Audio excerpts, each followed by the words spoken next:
Vous avez tous sans doute vu dans les actualités le fait que la note de la France a été rétrogradée. Alors comment ça se passe? Eh bien, il s'agit d'agences de notation qui prennent en compte divers critères. L'état de vos finances, c'est-à-dire si vous avez des dettes importantes ou pas. L'état de vos budgets prévisionnels, est-ce que les budgets que vous prévoyez pour vos dépenses et vos rentrées d'argent au niveau du pays sont plutôt excédentaires ou déficitaires? Et puis la stabilité générale des institutions du pays. Est-ce que c'est un pays stable qui ne cause pas d'inquiétude? Ou alors est-ce que c'est un pays très instable dont les institutions changent souvent avec bien sûr des changements d'orientation ensuite qui font qu'on ne sait pas du tout où va aller ce pays. Eh bien, lorsqu'on est un pays qui est bien géré avec des fondamentaux très sains, on a 3 fois la lettre A, A. Si on a des petits soucis mais qui ne causent pas d'inquiétude fondamentale, on a seulement 2 A, A. Et puis si vraiment on a des soucis persistants et on a l'impression que le pays ne parvient pas à se sortir de ses soucis, même si on pense que ça reste quand même un pays de premier plan, on rétrograde sa note à un seul A. Alors attention, lorsqu'on arrive à ce stade-là, c'est la dernière limite avant de passer dans la catégorie B. Alors là, la catégorie B, c'est autre chose. C'est-à-dire qu'on devient un pays dans lequel on n'a plus vraiment confiance. Alors pourquoi est-ce que c'est important, ces histoires de notation pour un pays? Eh bien parce que pour les gens qui ont beaucoup d'argent et qui veulent investir, et qui se disent « tiens, j'investirais bien mon argent dans des prêts lancés par tel pays ». En me disant je prêterai donc 100 euros ou 100 dollars ou 100 ce que vous voulez à ce pays aujourd'hui dans l'espoir dans 2 ans par exemple d'en récolter 120 ou d'en récolter 110 ou 105. Alors si vous êtes un pays qui fait cela, ça vous permet de faire rentrer de l'argent, mais bien sûr il faut le rembourser un peu plus tard. Et le problème, c'est que si vous êtes considéré comme un pays moins fiable, eh bien, les gens qui peuvent vous prêter de l'argent vont vous demander beaucoup plus pour couvrir le risque. Et bien donc, pour la France, ce qui vient de se passer, c'est que l'une des 3 grandes agences de notation a rétrogradé la note de la France de AA, avec déjà une perspective négative, puisqu'il y avait un moins, à un A. Tout seul, on est donc descendu d'un cran. Alors même s'il y a un plus, c'est-à-dire qu'on pense que la France finira d'une façon ou d'une autre par se sortir de ses problèmes actuels, eh bien on est quand même passé dans la catégorie du dessous. Alors c'est pas dramatique, mais ça a une importance. Ça veut dire que sur les marchés, la France est vue comme un pays moins sûr et que donc pour les gens qui vont vouloir prêter de l'argent à la France, ils vont réclamer beaucoup plus en intérêt. Voilà comment ça se passe. Cet article nous dit l'agence de notation Fitch a abaissé vendredi soir la note souveraine de la France en la passant de AA- à A+.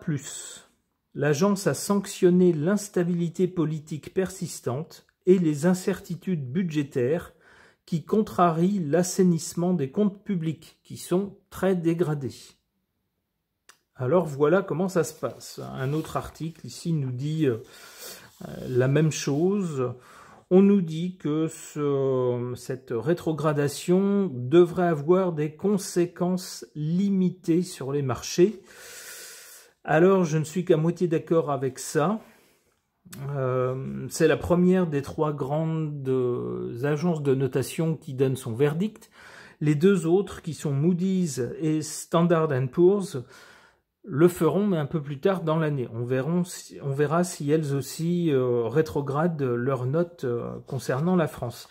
Et moi, je voudrais dès maintenant interroger les cartes par rapport à cette rétrogradation de la note de la France pour voir ce que les cartes en suggèrent. J'interroge mon tarot baroque.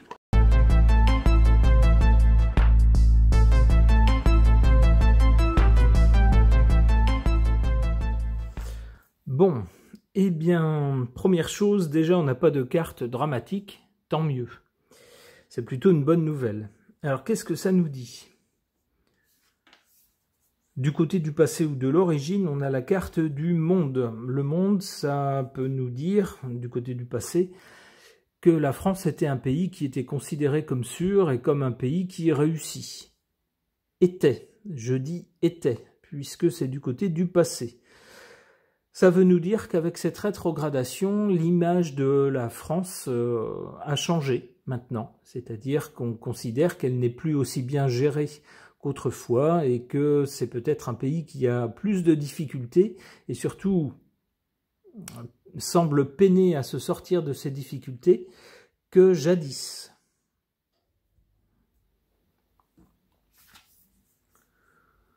Pour le présent, avec l'impératrice, on nous parle de gestion, d'organisation. C'est bien ça qui est le cœur du problème, la gestion des comptes, l'organisation du pays. Comment faire lorsqu'on dépense plus qu'on récolte et qu'on a en plus, qu'on a accumulé au fil du temps une dette importante qu'il faut maintenant rembourser. Eh bien, le résultat, c'est un bras de fer entre ceux qui nous dirigent, qui aimeraient bien pouvoir dépenser toujours plus, qui aimeraient bien faire plein de choses avec l'argent qu'il n'y a pas dans les caisses. Et puis de l'autre côté, des prêteurs d'argent. Il faut que la France emprunte, bien sûr, pour rembourser ses dettes avec l'argent qu'elle n'a plus. Du côté des prêteurs, on n'est pas d'accord. On dit, si vous voulez toujours emprunter, et emprunter de plus en plus puisque votre dette s'alourdit, il va falloir nous rembourser plus en intérêt. Et puis vous avez également du côté de Bruxelles des institutions qui commencent à faire les gros yeux en disant jusque-là on vous a passé le fait que vous ne respectiez pas les critères, mais maintenant ça commence à bien faire, de trouver des excuses. Donc maintenant ça va plus être possible. Donc on a un bras de fer, un rapport de force qui s'instaure entre ceux qui nous gouvernent en France et puis tous les autres, que ce soit les prêteurs financiers, que ce soit les institutions bruxelloises qui disent en plus, les autres pays c'est comme vous, hein, ils ont des contraintes aussi. Certains arrivent à les respecter, alors pourquoi pas vous? Alors ça peut nous indiquer aussi, cette carte de la force du côté de la France, c'est-à-dire un pays qui, plus tard, réussira à redresser la situation. On va voir avec d'autres cartes, laquelle des deux interprétations est la plus logique, la plus appropriée.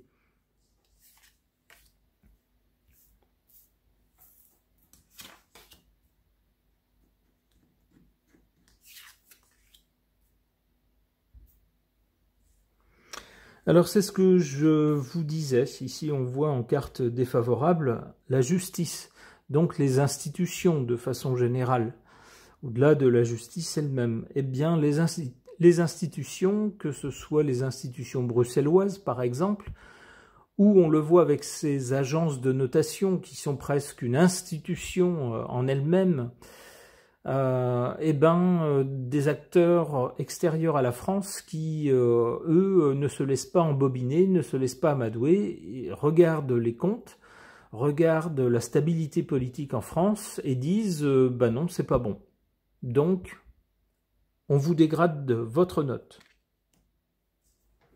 Cela dit, on a en carte favorable une excellente carte, la carte du soleil, une carte de force, de rayonnement, de visibilité aussi. Il est possible que avec cette carte-là, on continue à voir la France quand même, malgré ses difficultés, comme un pays de premier plan, un pays qui, de façon générale, est plutôt sérieux, un pays qui ne laissera pas son état financier filer jusqu'au stade de pays non fiables.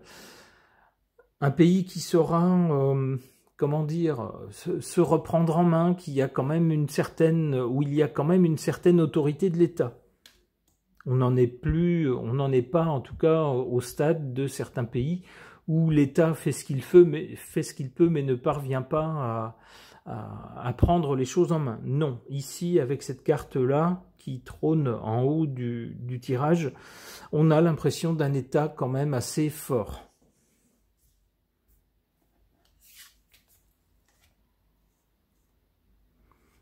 Alors, du côté de l'avenir, donc la force d'abord. Peut-être va-t-on donner du côté des institutions françaises des gages de force, des gages comme quoi on fait ce qu'il faut, comme quoi on prend les mesures qu'il faut pour redresser la situation et pour changer la situation avec la roue de fortune, pour faire évoluer la situation. Alors avec le battleur ensuite, on peut s'attendre à de nouvelles mesures, des choses qui vont être inventées par ceux qui nous gouvernent, qui vont être sortis du chapeau pour tenter de redresser la situation.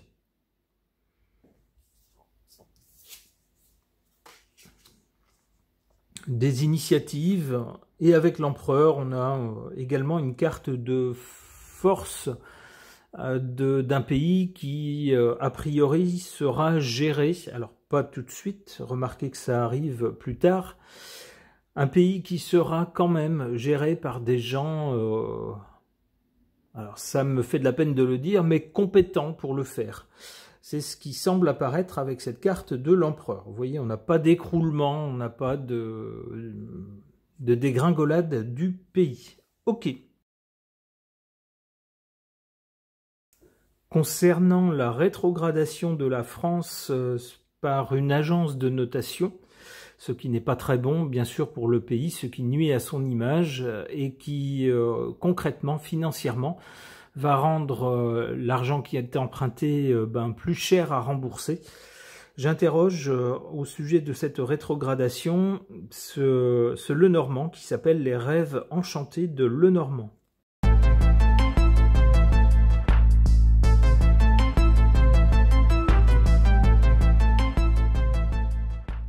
Alors, j'ai posé très vite une carte sur ce sein que YouTube, toujours très prude, ne saurait voir. Vite, cachons cette nudité. Bon, personnellement, j'en ferai pas tout un fromage, mais vous savez comment est YouTube, ce sont les normes américaines. Donc, oulala, pas de nudité frontale, surtout pas. Alors, que nous disent ces cartes ? À l'origine, on a cette cage et cette clé. Alors la clé, ça montre bien que cette notation par une grande agence de notation, c'est quand même pas si anodin que ça, malgré le fait que ceux qui nous gouvernent, à l'annonce de cette rétrogradation, se sont empressés de minimiser la chose en disant « mais c'est rien du tout, on reste quand même dans la catégorie A, ça bouge pas beaucoup, et puis de toute façon c'était déjà anticipé par les marchés, donc ça n'aura pas d'incidence. » Eh ben c'est pas ce que dit cette carte, avec cette cage qui s'ouvre avec cette clé. En effet, si on est mal noté, eh bien on est en quelque sorte prisonnier de cette mauvaise note, qui nous condamne à payer beaucoup plus cher l'argent qu'on emprunte lorsqu'on doit le rembourser. Donc cette notation, c'est quand même bien une clé importante dans la gestion du pays. Alors pour le présent, avec ces jolies fleurs, alors qu'est-ce que c'est? Ça doit être, je ne m'y connais pas beaucoup, mais ça ressemble à des arômes. Donc de jolies fleurs gracieuses, c'est un peu ce que disent ceux qui nous gouvernent à l'annonce de cette rétrogradation. Oh, ben ça change rien, on reste quand même dans le paquet de la catégorie A, même si on a un A de moins. Donc c'est pas trop gênant, ça va pas changer grand chose, on reste quand même dans les pays qui sont bien vus, etc. Du côté de l'avenir, on nous montre une dame qui regarde par la fenêtre, qui semble observer quelque chose. Alors, qui pourrait être cette dame? Je ne sais pas. On va voir avec une autre carte.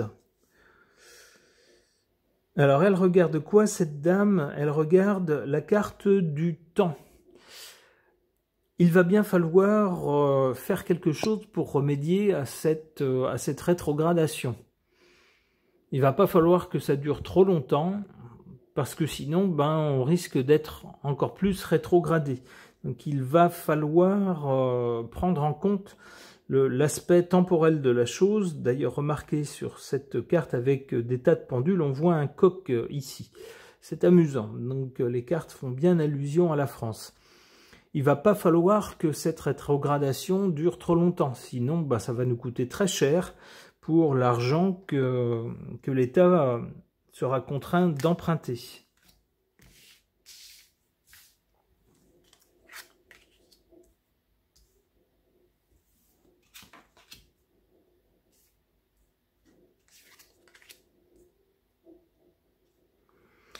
En carte négative, c'est un labyrinthe, un véritable labyrinthe. Bah oui, c'est bien le cas. On a des finances qui sont au plus mal, donc pour rembourser cette énorme dette qu'on a, et puis des comptes qui sont en déficit, on est bien obligé d'emprunter. Mais hélas, plus on emprunte, et plus ça alourdit notre dette. Donc c'est un véritable labyrinthe. On est dans un cercle vicieux. En carte favorable, on a ce pont. Un pont, ça permet de passer d'un état à un autre. Ça permet de franchir un abîme, un précipice. Donc cette carte pourrait nous dire qu'on a les moyens. Il y a une solution. Il y a une façon de franchir ce précipice qui semble s'ouvrir petit à petit sous les pieds de la France. Il y a un pont. Il y a une façon de franchir cela. C'est une carte ici qui est plutôt optimiste, qui nous dit qu'il y a moyen de franchir cet écueil. Alors, cette dame qui regarde par la fenêtre et puis cette carte du temps sont suivies de cette carte de l'ours. Alors, l'ours en cartomancie, je l'interprète toujours comme quelque chose de très fort, de très solide. Ça pourrait nous dire que la France, malgré ses difficultés, qui semblent nous entraîner vers le fond, saura tenir bon. Malgré des difficultés, il faudra attendre sans doute quelques temps avec cette carte du temps pour retrouver une certaine force. Mais on voit ici un ours blanc qui sait fort bien nager et ne pas couler. Quelle belle image! Une dernière carte. Le serpent, attention, il semblerait qu'il y ait des ennemis dans l'ombre, peut-être d'autres pays qui n'attendraient que ça, qui n'attendraient que la fin de la France, ou en tout cas que notre pays coule, pour se frotter les mains et se dire, voilà, ce pays qui, pendant un temps, se pensait plus fier que les autres, ne faisait pas les choses sur le modèle anglo-saxon, et donc contestait d'une certaine façon le modèle anglo-saxon, le voilà à terre. Attention donc à ces ennemis-là. Allez, une dernière carte, ça devait être la dernière, mais j'aimerais bien savoir comment cette histoire va se terminer. Des nouvelles ou des contrats, ça ne nous dit rien de plus. Il pourrait s'agir, attention, d'engagements scélérats, de contrats qu'on aurait signés et qui seraient un peu retors. En tout cas, je vais rester sur cette carte de l'ours qui, d'ici quelques temps, semble dire que le pays va retrouver une certaine force, une certaine vigueur, et ne se laissera pas couler. Ma foi, voilà une perspective rassurante. Ce tirage est maintenant terminé. Merci de l'avoir suivi.